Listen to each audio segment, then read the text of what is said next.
बिस्मिल्लाहिर्रहमानिर्रहीम। आज के हमारे टॉपिक का नाम है चैप्टर नंबर 5 से कॉन्सेप्ट ऑफ ऑर्बिटल्स।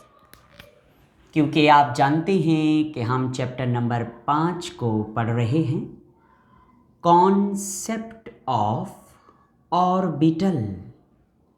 बड़ा ही समझने वाला टॉपिक है ये। ऑर्बिटल का कॉन्सेप्ट, ऑर्बिटल के बारे में आप और हम क्या जानते हैं, हम इस टॉपिक में डिस्कस करेंगे।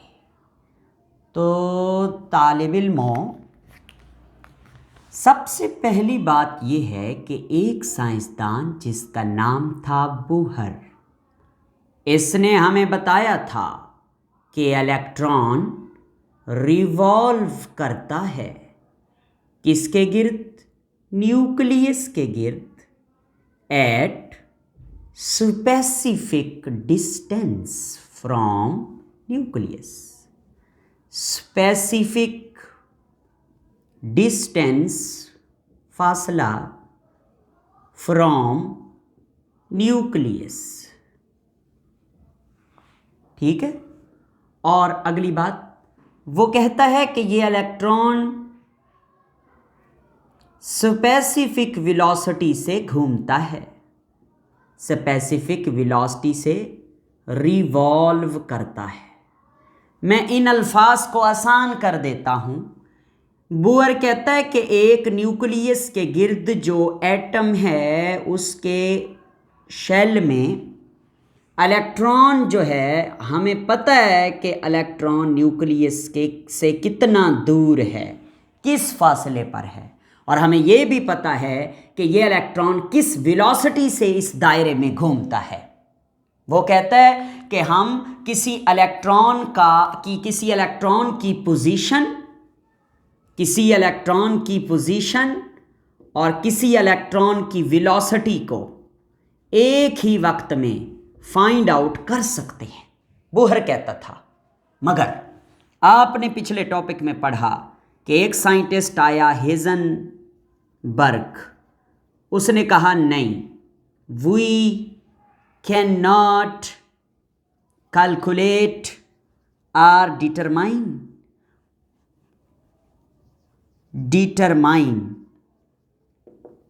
Position and momentum of electron simultaneously. ये मैं सारी बात आपको पढ़ा चुका हूँ, सिर्फ रिवीजन के लिए लिखी है मेरे बच्चे। बोहर कहता है कि हम इलेक्ट्रॉन की पोजीशन और इलेक्ट्रॉन की वेलोसिटी से मुराद मोमेंटम है। क्यों? क्योंकि P = mv है, इसमें वेलोसिटी मौजूद है। अगर हमें वेलोसिटी का पता चल जाए तो मैथ तो वैसे ही हमें पता होता है इलेक्ट्रॉन का, तो हम मोमेंटम की बात कर रहे हैं। बोहर कहता है इलेक्ट्रॉन का मोमेंटम और इलेक्ट्रॉन की पोजीशन को हम एक ही वक्त में इकट्ठे फाइंड आउट कर सकते हैं। मगर हेज़नबर्ग कहता है ना, तो गलत बोलता है, ये बात सही नहीं है। हम डिटरमाइन नहीं कर सकते पोजीशन और मोमेंटम ऑफ इलेक्ट्रॉन को एक ही वक्त में एग्जैक्टली। अब ये मसला है, ये दोनों एक दूसरे के कंट्राडिक्टरी बात कर रहे हैं, उलट हैं एक दूसरे के। एक एमसीक्यूज भी आता है कि बूहर का मॉडल किसके उलट है, कॉन्ट्राडिक्टरी है, तो आप कहेंगे हेज़नबर्ग अनसर्टेनिटी प्रिंसिपल के। ओके, अच्छा, अब ये मसला था कि पोजीशन ऑफ इलेक्ट्रॉन और मोमेंटम ऑफ इलेक्ट्रॉन को इकट्ठे फाइंड आउट नहीं किया जा सकता। 3 साइंटिस्ट ने इस मसले को, प्रॉब्लम को सॉल्व करने की कोशिश की, जिसमें पहले नंबर पे है श्रोडिंगर, दूसरे नंबर पे है यही हेज़नबर्ग, इसने भी काफ़ी काम किया है केमिस्ट्री में, और एक और साइंटिस्ट है, नया नाम डायरेक। इन 3 साइंटिस्ट ने मिलकर इस प्रॉब्लम को सॉल्व करने के लिए एक थ्योरी पेश की, जिसे कहते हैं atomic wave theory.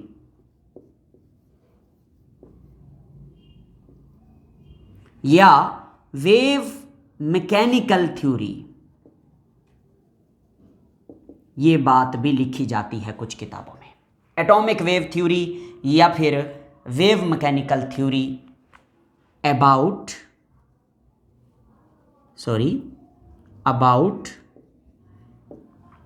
These concept, इनको सॉल्व करने के लिए। तो इन तीन बंदों ने अपनी अपनी राय पेश की, अपनी अपनी बातें की, मगर इन तीनों में से जो सबसे बेस्ट वर्क था, बेस्ट थ्योरी दी थी या बेस्ट बात की थी, वो श्रोडिंगर की थी। श्रोडिंगर ने क्या किया?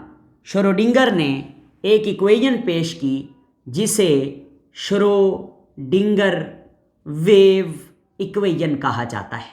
श्रोडिंगर वेव इक्वेशन ये बीएससी की किताब में मौजूद है, इसे पढ़ा जाता है।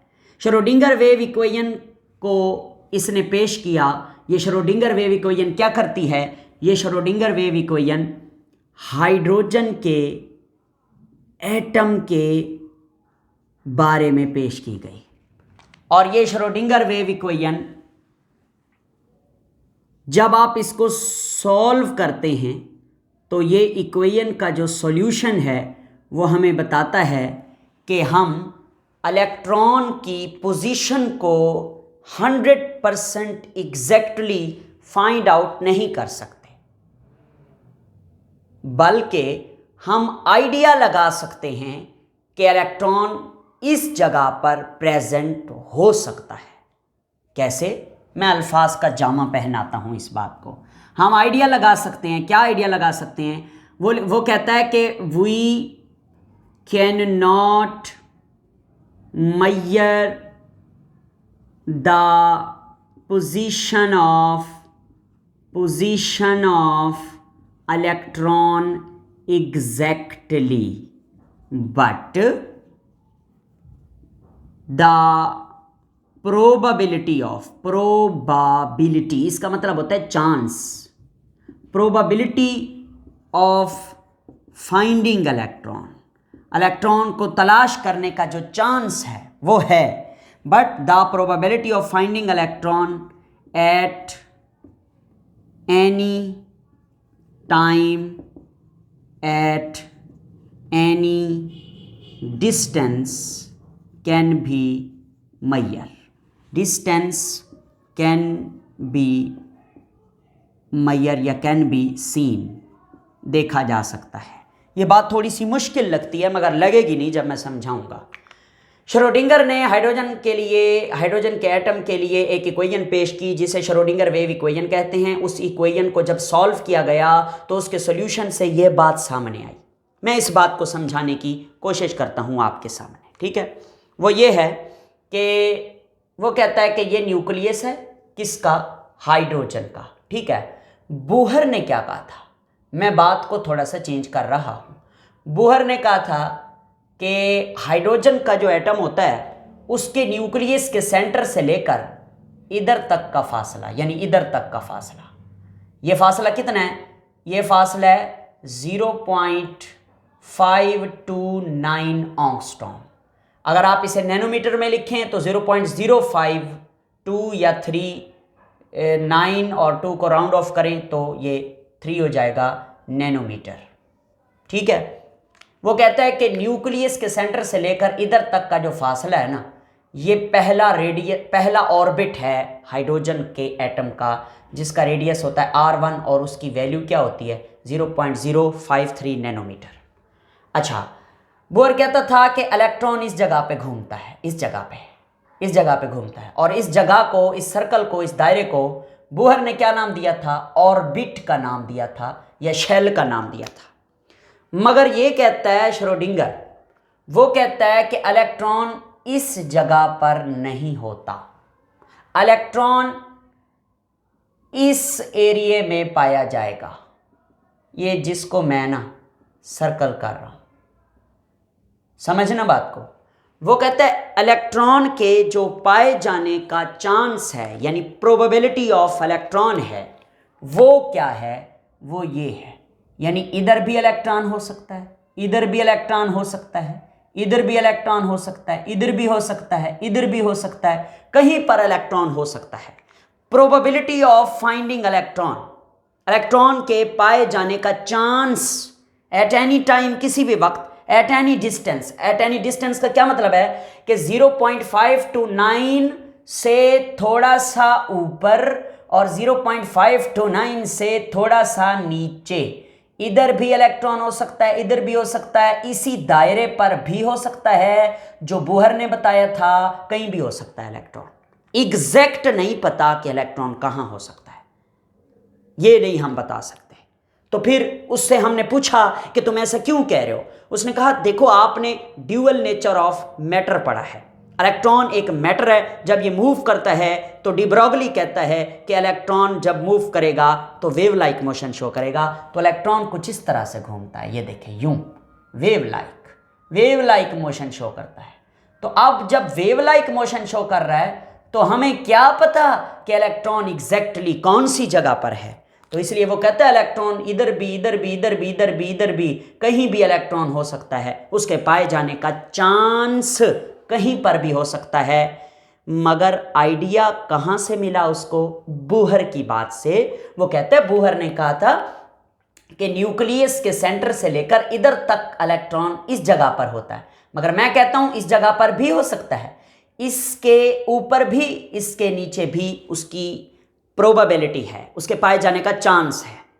और अगर मैं ज़्यादा आगे जाऊं तो चांस कम होता जाता है, यानी न्यूक्लियर इस दायरे से मैं आगे जाऊं तो प्रोबेबिलिटी डाउन हो रही है, शार्पली डिक्रीज हो रही है इलेक्ट्रॉन के पाए जाने का चांस। और अगर इससे पीछे जाऊं तो भी पाए जाने का चांस डिक्रीज हो रहा है। जाहिर है ना, इधर तक इलेक्ट्रॉन हो सकता है, इधर तक हो सकता है, इससे आगे तो नहीं है ना इलेक्ट्रॉन, ना इधर है ना इधर है, इसी जगह पर है। तो इस जगह को फिर क्या कहेंगे? ये गोल दायरा तो ऑर्बिट है ना, जिसको बोहर ने ऑर्बिट का नाम दिया है। मगर इससे बाहर और इसके अंदर जो जगह है जहां पर इलेक्ट्रॉन के पाए जाने का चांस मैक्सिमम है, उसको क्या नाम दोगे? उसको नाम दिया था श्रोडिंगर ने। उसने कहा इस जगह को ऑर्बिटल कहते हैं, ORBITAL। ऑर्बिटल की डेफिनेशन लिखता हूं, the volume in space, the volume in space where probability of finding electron is maximum से मुराद 95% is called ऑर्बिटल। वाह भाई वाह। द वॉल्यूम इन स्पेस, वो जगह, हवा, स्पेस कहते हैं खाली जगह को, हवा को, हवा में वो जगह जहां पर इलेक्ट्रॉन के पाए जाने का चांस मैक्सिमम हो, 95% चांस हो कि इलेक्ट्रॉन इधर हो सकता है, उस जगह का नाम होता है ऑर्बिटल। तो इसका मतलब ये जो जगह है इधर से इधर तक, इधर से इधर तक, इसे हम ऑर्बिटल कहेंगे। ये सारी जगह को हम ऑर्बिटल कहेंगे। ठीक, ऑर्बिट के अंदर यूं समझ लें ऑर्बिटल है। ये मैं आगे क्वांटम नंबर में आपको बताऊंगा। अच्छा, अब ऑर्बिटल का कॉन्सेप्ट हमने समझ लिया।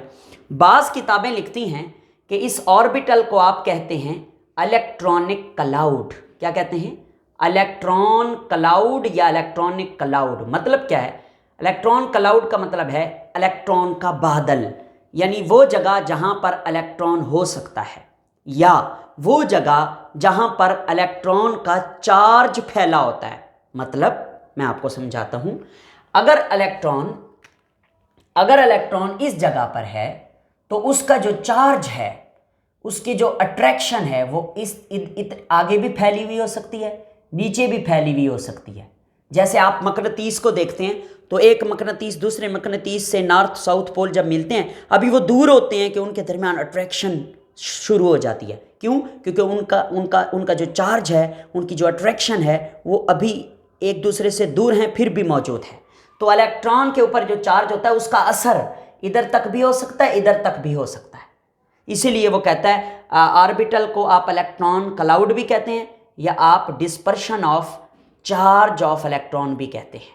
चार्ज ऑफ इलेक्ट्रॉन यानी वो जगह जहां पर इलेक्ट्रॉन का चार्ज फैला हुआ होता है। क्लियर? ओके, तो ऑर्बिटल ये है। अब बच्चे क्या करते हैं? बच्चे हो जाते हैं कन्फ्यूज। वो ऑर्बिट और ऑर्बिटल में फ़र्क नहीं कर पाते।